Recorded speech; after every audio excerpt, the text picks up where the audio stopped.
Frohe Tätigkeit im Alter. Karl Räder. Ein Spade, wo man immer braucht, froscht nicht und bleibt blank.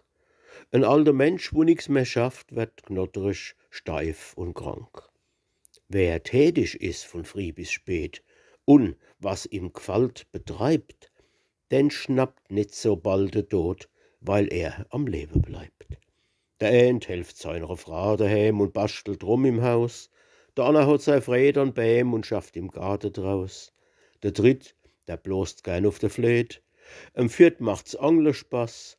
Der Fünfte gern spazieren geht. Der Sechste, der sammelt was. Ich kenn sogar einen Pensionär, der scheppt einen Haufen Sand am Morgen hin, nachmittags her und bleibt dadurch gesund. Mein Vetter, der studiert und schreibt, mein Onkel hackt gern Holz, und wer keine Hinkelzucht betreibt, ist auf sein Kaktus stolz.